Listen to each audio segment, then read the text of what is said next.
Hello and welcome to this month's show of Chats with the Chairman. I am the host and chairman of the IICRC Board of Directors, Kevin Pearson. Today we got a great show for you. And as you can see, we have already somebody who doesn't exactly know how to work his camera. But Jeremy Reets will be joining us in just a second. If you would like to email me if we don't get to a question of yours, or if you just have a question for me off to the side, feel free to email me at kpearson@iicrcnet.org.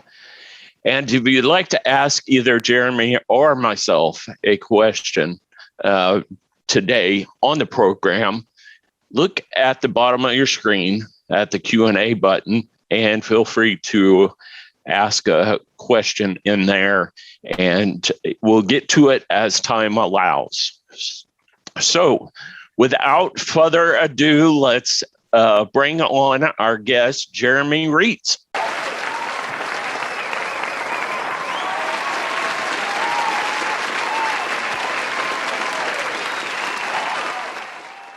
Hey, Jeremy, welcome to the show. Thanks for having me, Kevin. I appreciate it. Had a little camera trouble there at the beginning. At the beginning, right. Just a little faux pas, I'm sure. Not a big deal. Yeah. So, hey, so you've done a lot of things in the industry over the years. I guess you've been an inventor. You've owned a restoration company. You own an IICRC approved school. You're an IICRC instructor. So did I miss anything? What else have you done over the years? Well, that pretty much covers it. I basically live to work and work to live. No, I think my staff, I think, is probably going to watch this and go, that joker, I'm telling you what, but we, from a work standpoint, started in 1988. Did my first water damage December 24th, 1988. Remember exactly when it was. I know where it was. Loved it from that point forward. And here we are still doing water restoration and got our own restoration company. And then, of course, the school, too. So, right. And a lot of family stuff in the middle. Sure. So, today, we had to move the show. We normally do this on the 15th of the month. But just so you know, we had to move the show today because it's Whiskey Wednesday, right? At Whiskey Wednesday Academy. Yeah. So, you got your drink there. You did. You sent me a special cup. I get those boxes, don't open until the 18th on the show. And I'm like, I wonder what that's going to be. I had no idea it had anything to do with Whiskey Wednesday, but thanks for the heads up a few minutes ago so that I could go on ahead and go down and pick something up. So I had to run back to the house and get myself a little peerless. I gotcha. All right. So, well, you can see that deer in the background definitely have some mustaches on there because they're south of the border deer. Yeah. Just in honor of Whiskey Wednesday. They've been working on that, growing those mustaches just for you for a while now. That is really nice. I've seen them in hats. I've seen them in a variety of different setups, but the mustaches, I love it. Yeah. So, all right. So before we get started, how much work do you think is actually going on there at Reets Drying Academy right now? I think like everybody there is probably watching this show. I don't think there's very much work getting done right now. Right now, Meredith just sent me a text and said, Jeremy, why didn't you iron that shirt? That's the kind of stuff that is really the riveting comments and commentary and work. I did iron it. It was nice and neat. It's just hot and muggy and like literally that quick. I swear, Meredith. Starry would not let me out of the house without an iron shirt. Well, she just sent me a text too, and you might want to hold on to your cup because it might get stolen. So, like my other cups. Yeah. Hey, my kids steal all mine. So, hey, so you talked a little bit about when you got into the industry in 1988. But how did you get involved in the industry? Well, you mean from as far as not just being a restorer, but also getting involved with trade shows and teaching and training and so forth? Yeah. Or what got you in 1988? Well, my parents started a cleaning company, which, in those days, there was no such thing as a restoration company. We were cleaning companies that also sucked up water and had a few air movers and fans at that time. Right. Right. But that's how we got started. And I started doing janitorial with the family business because I could go out. I went out. I remind my boys this. I'm like, I said, at 13, I worked 5 days a week. They picked me up after school. We worked 3 to 8 from Monday through Friday doing janitorial work. And I have a hard time getting them to clean up the room. So, I don't know, somehow Dad got more out of me, but that's how I got into it. It was just these different services that we provided, and water damage was one of them. But I loved it because we got to tear out the drywall. We're tearing it out, throwing it out in the yard. I mean, in 1988, I was 14 years old. So it was pretty exciting. And I think probably if it hadn't been for that job, we wouldn't be sitting here today.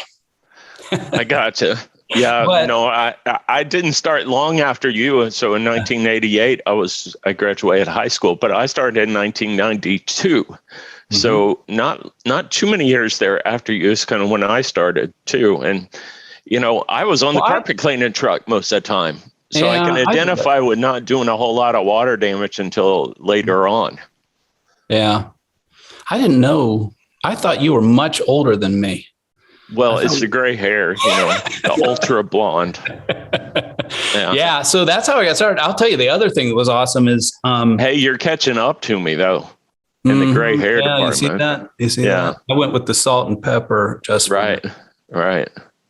But my folks met up with Sonny Bass, which you probably remember Sonny, and he owned and ran SCT at the time, which then became ISCT. I think it's SCRT now. Right. As early 90s, my parents bought ISCT, and we owned that for a number of years until Bill Yaden took over. They bought it and took it over at that point. But that exposure to all these different companies, John Donne and Interlink and so which was Bridgepoint at the time, right. Now Ramsco, but working with those companies as well as a lot of others, that kind of got me exposed early on to the trade shows and industry, and I just loved it. It's like a big family, especially at that time. Everybody knew everybody, and it just was it was neat to see the industry come together during those years. Right. Well, it's still a pretty small industry. There's still plenty of people that know, you don't have to go very far to know a whole lot of people. So, so tell me a little bit about because I guess the first time I met you was around 2004 or 5, somewhere in there. At the time, it was Joe Dobbins' place when you were rolling out the tests unit and the heat drying. And it was something that at the time that we really didn't have a way in the industry to use heat safely, that kind of thing. So tell me a little bit about that, how you came up with that. And I mean, how you got there. Wow, we're going to dig back a ways here, but well, it's interesting to me. Yeah, I guess because I was there when you rolled it out. Mm-hmm. Yeah, 2005. That was the year, September of 2005. So we're coming up on 16 years next month. That was a crazy year.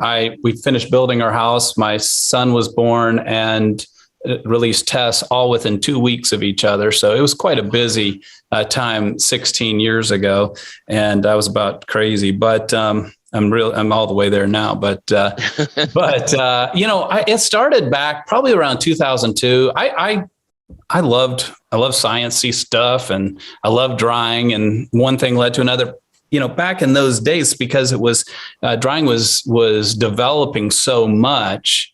There were a lot of new understandings as to how drying was taking place. And I'm like, man, I want to get involved with this. It was really the dawning of this explosion of information back around 2000. I had taken my first water damage class from Joe Dobbins by comparison in about 1990.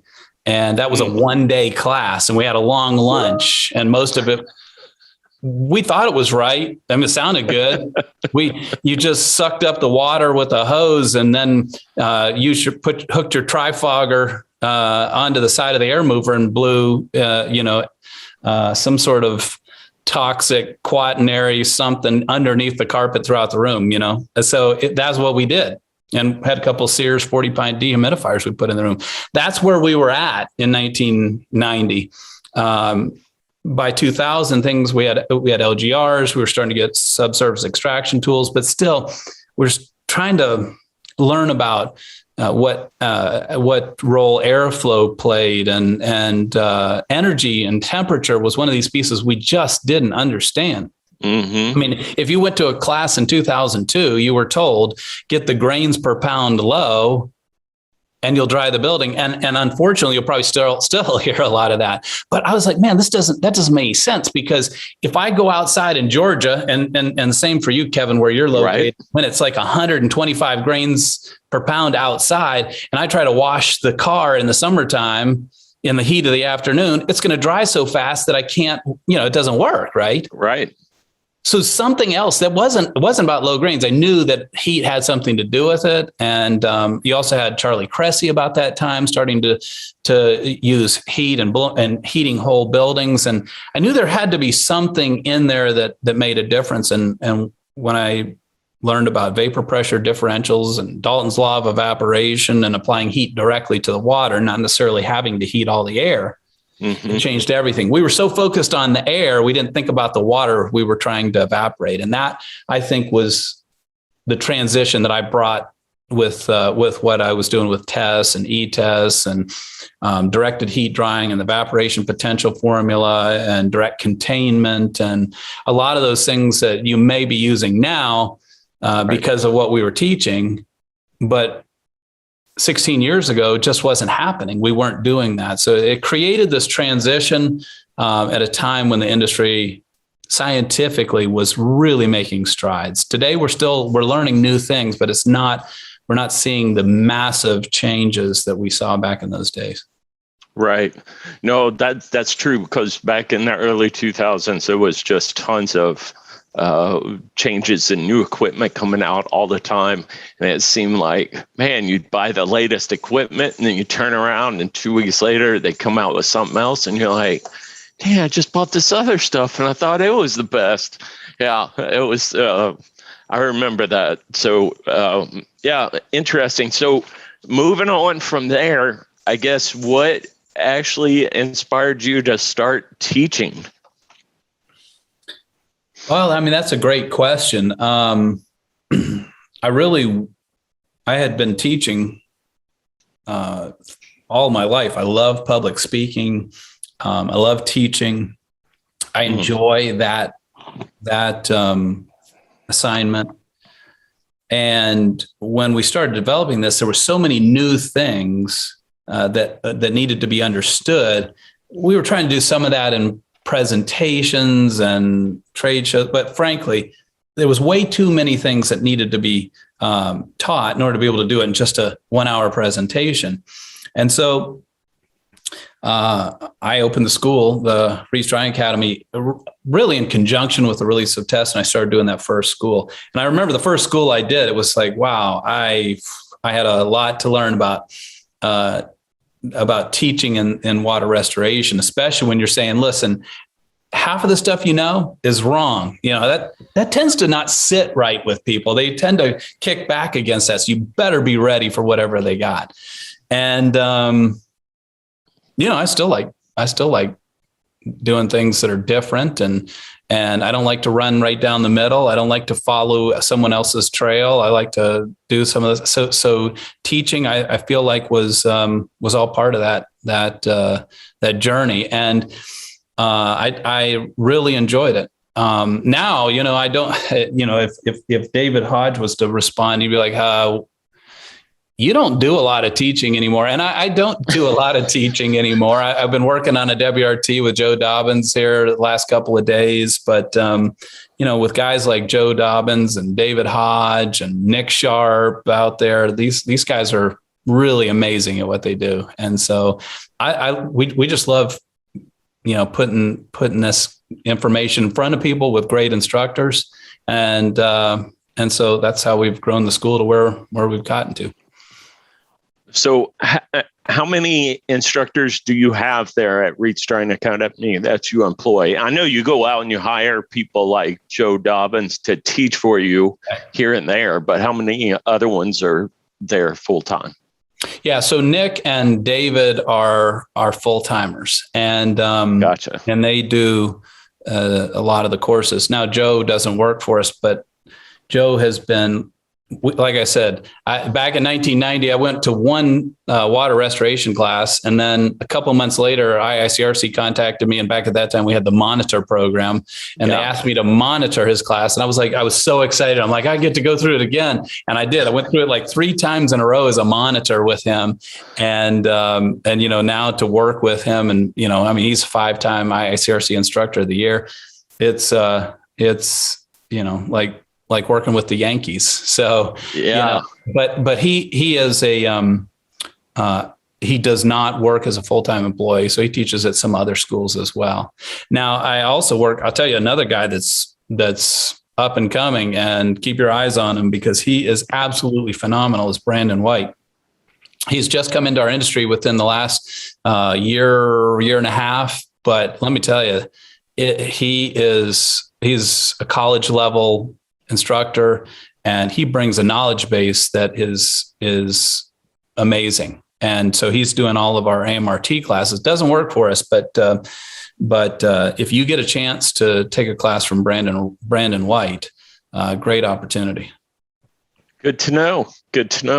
So that also kind of leads me into something we'll touch on real quick. I think you get a big thank you for allowing David to come to our annual instructor meeting, or a couple of days before the annual instructor meeting, and put on a HST class for instructors. So all the instructors in approved IICRC instructors will have to have the health and safety technician certification by January 1. And you and David kind of stepped up and, said, hey, we'll put it on for the instructors. So I don't know that you need to say anything, but I just wanted to say thank you for that. That is big, and I understand they've already got quite a few instructors showing up for that. So it's going to be a big hit, sounds like. We're glad to do that, and glad to, we try to give back to the industry when, especially in opportunities like this. But I tell you what, the biggest motivation was knowing that David would have to sit in front of all those other instructors and he's going to have to, it's going to be the worst class he's ever had to teach. So I think it's going to be great, to have to sit in front of all those guys and have them pepper them. Well, that's going to happen. This is not going to be any other class he's ever taught before. It's going to be, he's going to collapse at the end of that. And I think it's amazing. Yeah, he's going to need a big nap afterwards for sure. Yeah. Right. Yeah, because he's not only doing it live, but I understand that they're going to live stream some of the people in that can't make it there. So, and have you've done some live stream classes yourself? Mm-hmm. Is that correct? Yeah, actually, that class we were just doing, the WRT, is a live stream. So yeah, we've done quite a lot of them. Mm-hmm. So you can tell me from your experience, but from what I've heard, is the live stream classes as an instructor are kind of more draining because you're worried about catching somebody on the chat or making sure you can see everybody on the screen and all that kind of stuff. And it takes a little bit of getting used to compared to a live in-person class. How has that been for you? I will agree with you. The first one I did, you're so used to looking at a group of students and I'm messing with everybody. You can kind of pick out different ones who are ready to tussle or whatever, and just having fun with it. You don't get that in a live stream as much. You've really got to pull them out. People get uncomfortable, and it's literally they go into, and you can't get anywhere with them. And it's like, no, we are not doing this. I am not here to look at a bunch of sourpusses. I'm not here to look at a bunch of bumps on a log. You guys have got to communicate. And so it forced me to change my teaching style. And I will just say the lecture, the rambling on lecture and thinking you're going to get feedback or input, it doesn't happen. You've got to work to pull that out. But you know what I found is once they understand, this is an opportunity for us to communicate, more conversation is required. People open up, they feel more comfortable, but initially it's like the first day of school. Nobody wants to talk and nobody gets comfortable. So, it does require a different approach to it. But once I've gotten comfortable with it, I absolutely love it. And there's always some of the folks in the class are going to be a great sport. So it's a lot of fun. That's awesome. Now I got the really tough questions for you. Love it. Let's go. Vacation or staycation? Yes. Yeah, both, huh? Well, we do both. So, I just got back. I talked to you about it. I was on the phone with you about 2 months ago. We started a 6-week trip around the West, hitting national parks and so forth. And that was amazing. So vacation, right? Right. Staycation. I have a problem. If I stay in my house, it's tough because I'm just going to do stuff. But we have a house about 3 miles from here. And it sounds crazy, but we have a house about 3 miles from here on a lake, and we will go there and it feels like a vacation. It's a staycation, but it's a vacation. So we go there and we'll live there. And we always say it's like Forrest Gump, when he was doing the running, and then one day he just stopped and says, I think I'll go home now. And that's what we one day my wife will wake up and go, I want to go home now. And we pack up and go home. So I'll take it any way I can get it. That's awesome. One more. Fries or onion rings? Oh man, these it's interesting. It depends on where we can throw tater tots in there too. Tater tots are like the side child, right? I mean, they're not really a French fry, but everybody knows they're part of the family, but it's like there's a story there. That's why I feel about tater tots. They're good, but it's just I don't think it goes with French fries and onion rings. You don't go into a nice restaurant and go, I think I'll have the tater tots with truffle dust on them. You'll never see that. You might go in and find, hand cut French fries that are in a nice You're never going to come in and see tater tots, a la, Francais or whatever. It just doesn't happen. So I feel a little highbrow eating French fries. I feel a little Waffle House eating tater tots. However, Waffle House doesn't serve tater tots. So, there's that. I will say my favorite restaurant locally is Ted's Montana Grill. Awesome place. Ted Turner's restaurant. If you ever get to Atlanta, go to a Ted's. It's great. But they serve a 50-50. It's half French fries, half onion rings. Their onion rings are amazing. But sometimes it's like, I've had 3 onion rings. I think that's all I want. Now I can go to the fries because my appetite for, a gluttonous, ravenous appetite isn't satisfied by 3 onion rings. I need fries. So truly the longest answer to fries or onion rings that I would have expected. So, well, you said it was a hard question. I thought you thought it needed a long answer. Yeah, that's true.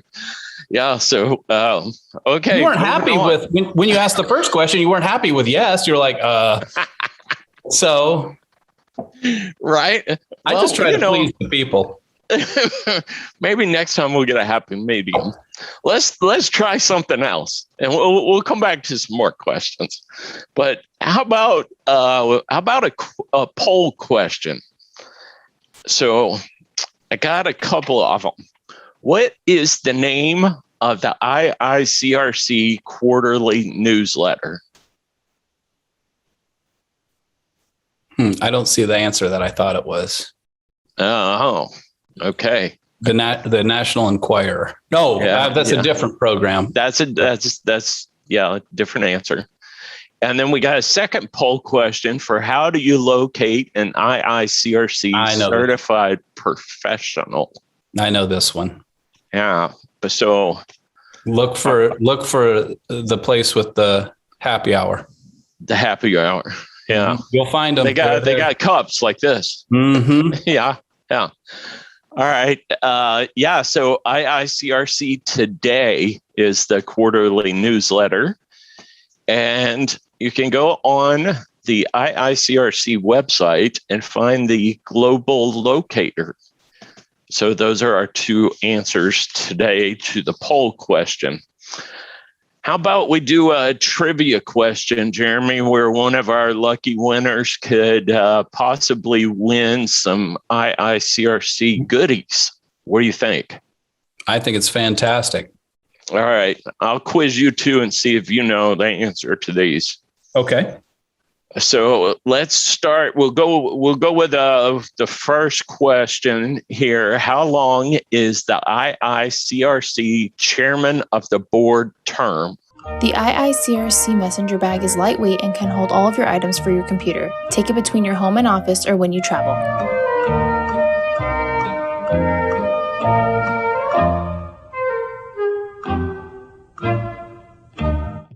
All right, so so one lucky winner is going to walk away with that. You got any guesses there, Jeremy? Yes. The last one I was at was Until Death Do Us Part, I thought. So geez. It's kind of like glad you don't make the rules. Isn't it like being the Pope? Yeah, you're in it until the end. Yeah, I don't think so. It's 2 years. So thankfully, we have a winner, James, who got the correct answer. So congratulations, James. Well, if it is only 2 years, I do hope it's not till death do us part. Yeah, correct. Because I only got like another month and a few days left. Yeah. So, yeah. Right. Yeah. Hey, speaking of, are you going to go on that cruise, or is that still on, or did I get canceled again? No, I'm going in October. So it's vacation for me, not staycation. Nice. Yeah. Well, I was going to get around to a few questions, but I'm waiting. Okay. Not a problem. We want to get some of these folks some of this IICRC garb. Yeah. Well, we got some more to give away. I got another thing we can give away too. If you want to do one more question, see if we can get somebody else some IICRC goodies. How many countries have approved IICRC instructors? Beat the heat with this lightweight aluminum IICRC water bottle and keep your drink cold for hours.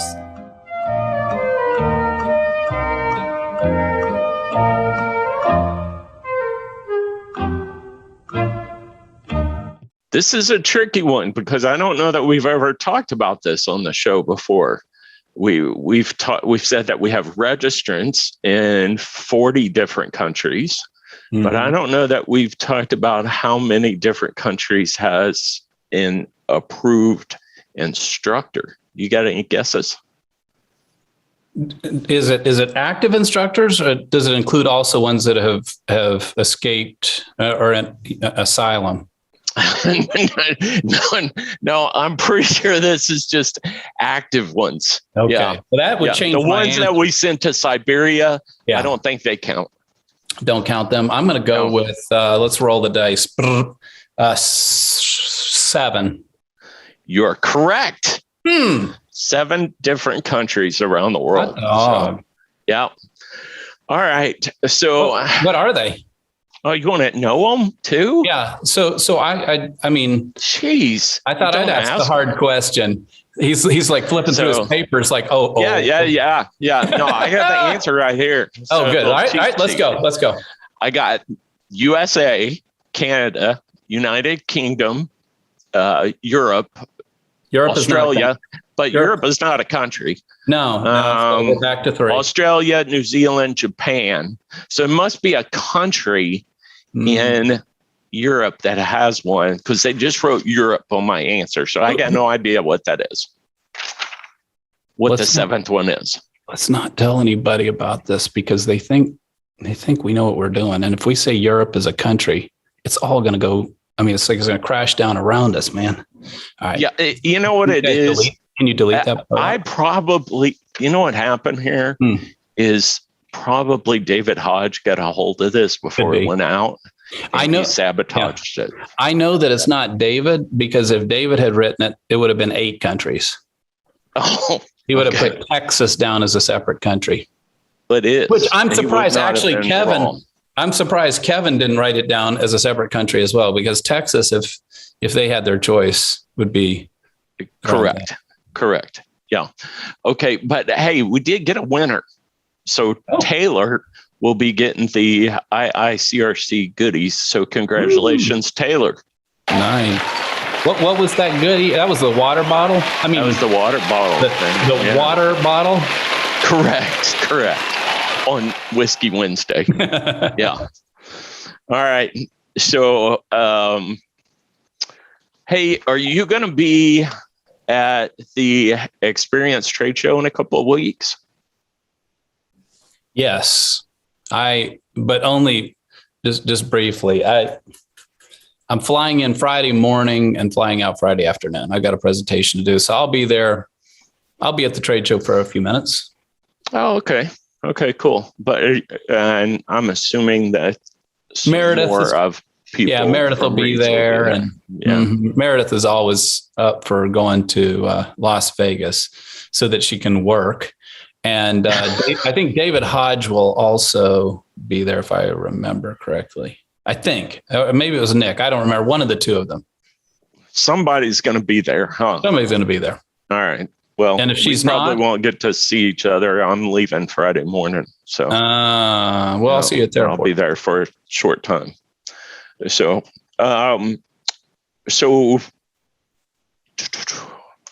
let's see.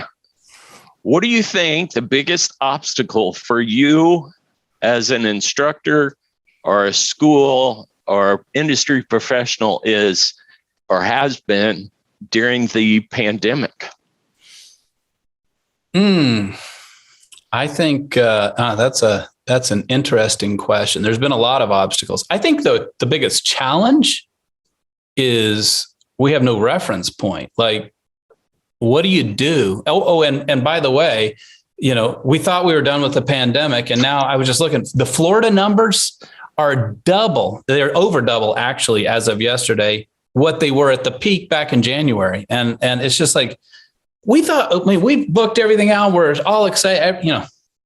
I don't know what to say. That's, I think, the biggest obstacle is what's next. Right. And what's, everything that about manners and what's okay, boom, it's gone, so that is really tough to manage, when you're trying to invite people that need to make arrangements to come to a class and you don't know what next month is going to bring.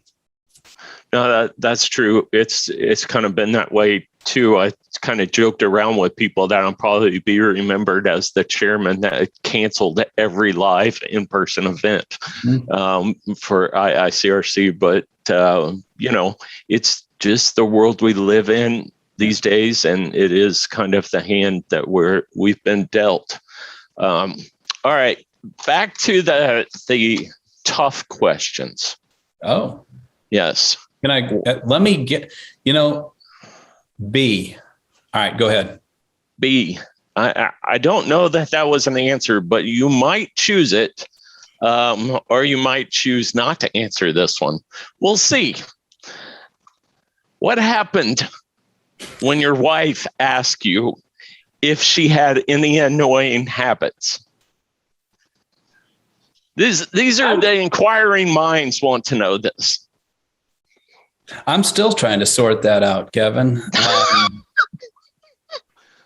The last thing I remember is before you picked yourself up off she the floor? asked, what are my annoying habits? And I'm like, being the loving, considerate, caring, devoted husband that I am, felt obliged to comply. And then she got irate, like literally irate during the PowerPoint presentation. So I don't really know. Maybe you should put that in a poll. Maybe we should. That sounds interesting. So there was a whole PowerPoint presentation to go along with that. I'm sure she's going to love the fact that I made you relive this moment. Yeah. It was well presented too. I had images, not too many bullets, no full sentences, just the facts. Just the facts. Yeah. Okay. All right. So if you could tell your younger self anything about the industry, what would it be? Being this is a family presentation, likely, what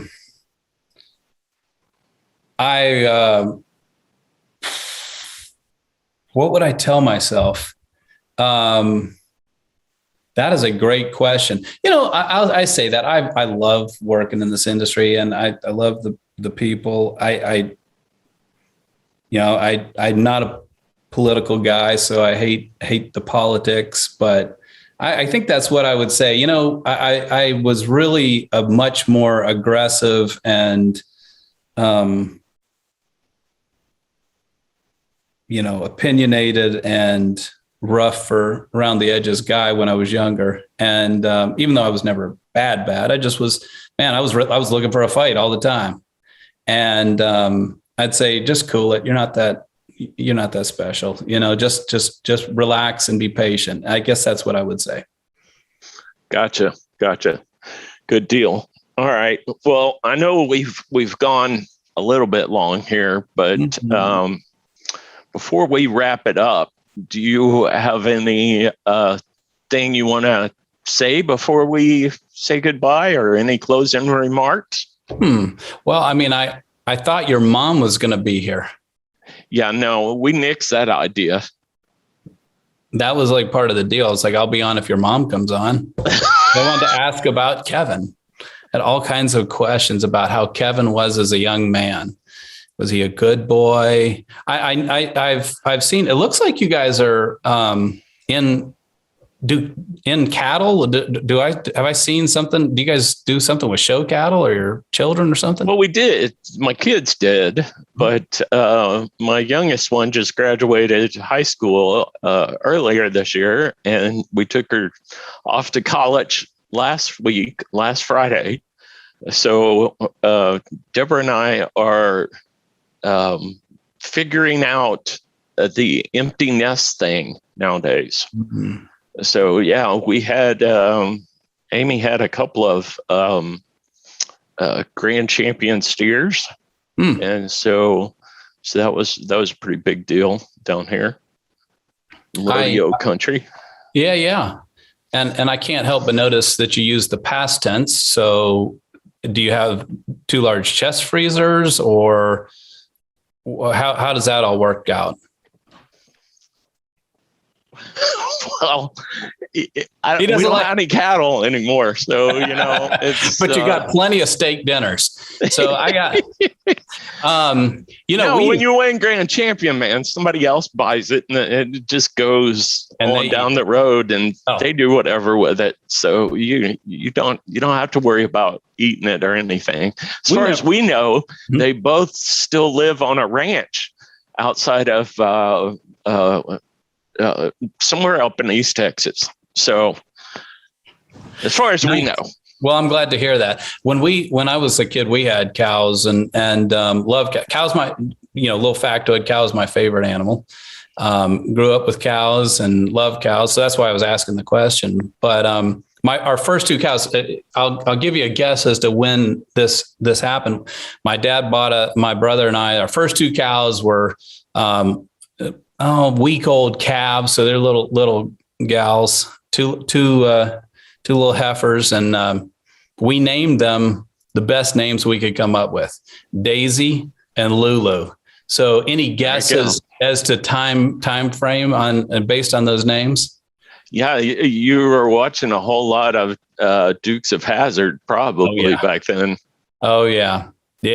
So we had Daisy and Lulu. So yeah, those are our first two cows, and then we got more, and then we started eating them and realized we probably ought not be so attached to them. So anyway, my wife still is like, how you named your cows and then you ate them? And I'm like, they're delicious. They're delicious. It's just that's the way of the cow. Right. But anyway. Yeah. But people don't realize, if you've never been around cows very much, how much of a personality they have. And they're almost just like an overgrown dog in some respects, especially ones that are gone. And, if you go out and see them every day, they really can become like a pet. Oh, I don't know how many pictures we got of my daughter just laying on top of them and all sorts of things when we go to shows and stuff. But so you're talking about eating your animals. I'll tell you a quick little story here. We used to have rabbits too. Okay, I just want to make sure. I didn't know if we needed to end the program before you started. Well, we will in just a second, but we're having fun. So, we're just going to keep going. So, we had show rabbits for a while. And there came a time where we had so many rabbits because they multiply very, very quickly. Right. I've heard. Yes. And we had so many that we had to get rid of them. And I couldn't always find good homes for them or places for them to go. So one night we're having dinner, and the rabbits were termed as four-legged chickens. And the next day, my oldest daughter comes up to me and she goes, "Dad, I've been thinking that there's no such thing as four-legged chickens. So was that the rabbit that was in the backyard?" I'm like, "Yep, that was one of the rabbits." And she goes, "Oh, he's tasty," and moved on. So that is a good, that girl grew up to be a good woman right there. I'm going to tell you, that is fantastic. Yeah. So, All right. So any other closing remarks or anything before we end the show here, Jeremy? I can't think of anything. We're just glad to be here today. And I keep getting these taunting text messages from the crew. They just wanted to let you know that they are all at work right now. And so they're answered one of your questions. You can tell how hard they're working right now. And so anyway, they're hard at, they're doing something. I got the same taunting text. Exactly. Yeah. Terrible. Yeah. So they're hard at work. Yeah. Looks like enjoying Whiskey Wednesday. So I'm sure your production for the rest of the day is just in the toilet. Yeah. It depends. Sometimes it depends on the day. I mean, sometimes it fuels them. Did you see that bottle? It was empty. I didn't.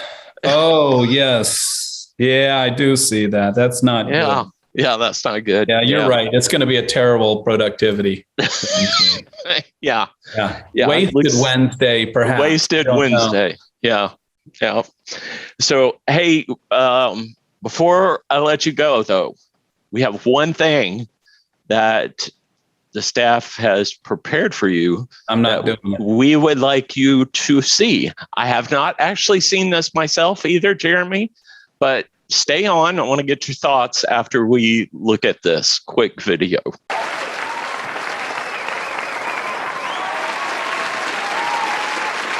Oh, Lord. have a feeling they must have reached out to somebody at my office. It may have been on a Wednesday. Maybe your office was just, texting people and emailing people randomly on a Wednesday, after the bottle got empty. Yeah, those did look like a Whiskey Wednesday compilation, if you say so. Right.